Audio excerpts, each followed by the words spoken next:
มีอาจารย์แต่งเพลงให้เพิ่นให้สบายห้องและบ่าวน้อยสิพาสบายแอบพึกห้องนะเพลงอะนะฮะโอ้ยนักร้องโอ้ยตายนักร้องคุณบ่สบายสิอาจารย์สิแต่งเพลงให้แล้วเฮียบเฮียงเพลงแล้วน้ำบ่าวน้อยนี่บ่าวน้อยสิพาสบายห้องเพลงแล้วแต่งให้กับชีวิตชาวใบเลยได้พังไปนำกันก็บ่เทิด พังไปนำกันเอายังเลยบัดนี้ เสียงถอย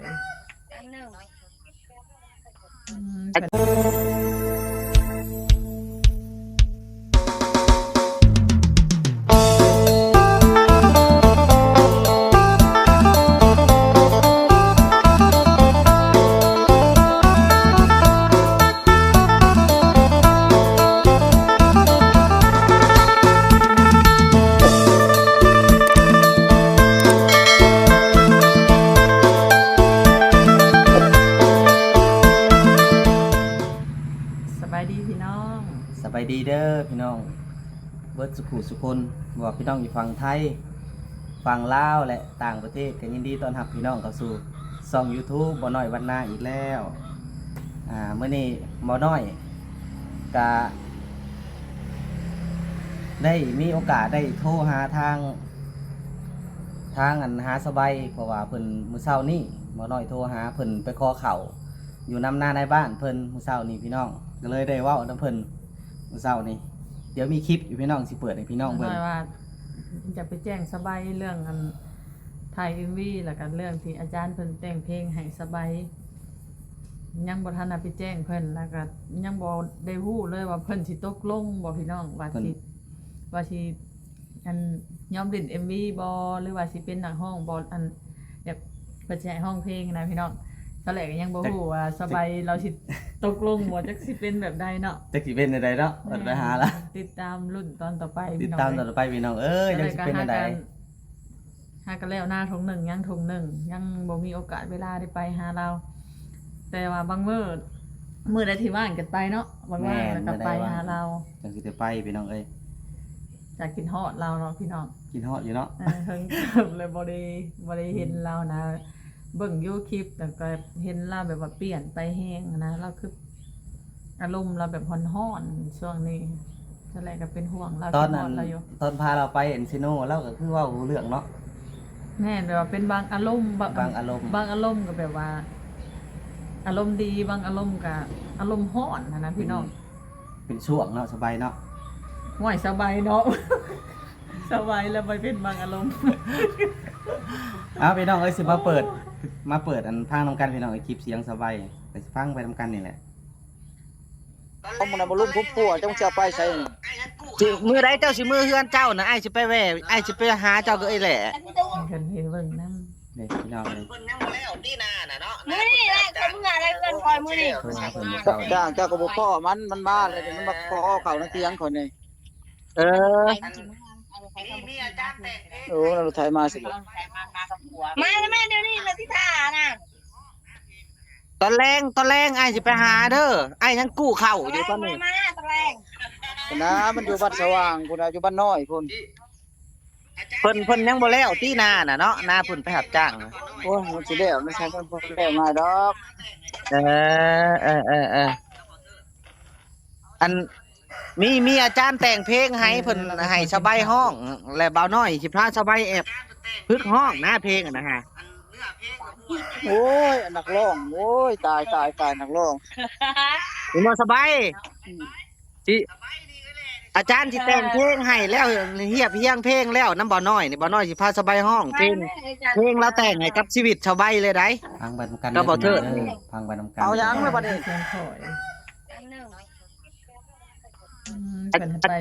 เพิ่น อาจารย์เพิ่นแต่งเพลงให้ ไปเดี๋ยวนี้ได้ อันเนื้อเพลงก็ม่วนได้ให้สบายห้องให้เพิ่นเล่น MV อ่ะนะไอ้บาย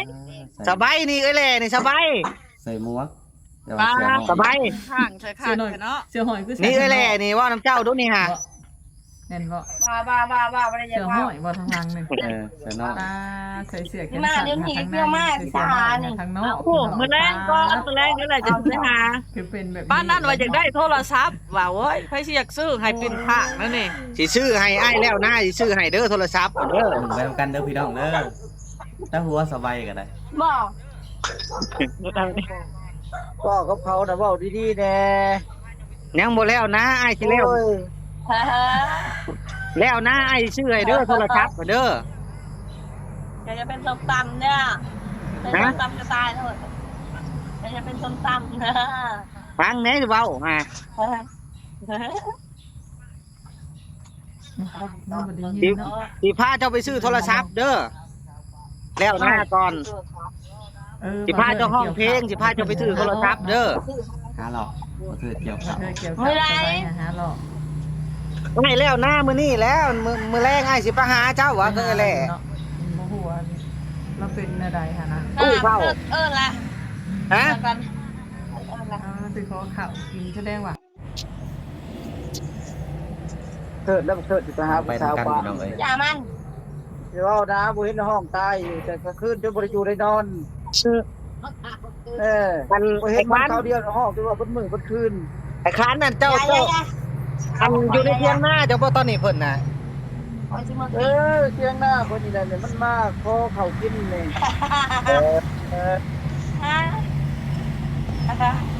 อาจารย์นั่นเพิ่นสิแต่งเพลงกับเพิ่นได้แต่งแล้วเรียบร้อยแล้ว มันอยู่จะมาถือคือสังผูก สิ้นทำ มันอันนั้นเลยนะเดี๋ยวนี้หันมัน ทำเลย ตอนนั้น มันมือแล้วมันมือมันตัวแนวนี้แหละมันลุ่มพุ่งปั่วนั่นนี่แหละนี่ แล้ว ตอนเอาไป ว่าโอลา ตอนเอาพาไปเซโน่น่ะเราหูจักได้ควมได้ มาเอาให้ทอยทงนี่นะ เอาได้เอ๊ะทงเขาทงผู้เจ้าเขาเลยจะเอาไปยังขันก็ยังถือบ่ไหวแล้วมึงสิตายยังทงอันนั้นแหละ ก็ยังได้ทงเล่นแบบนะทงกระ เอา เป๋า ไปแล้วไปทิ้งแล้วมึงพายจุดข้างๆซะก่อนมึงจะมาหาคอเอาพายมันขาดซะก่อนทงพายน่ะมึงพายอยู่หน้าข้างในแอว มันก็ขาดนะกัน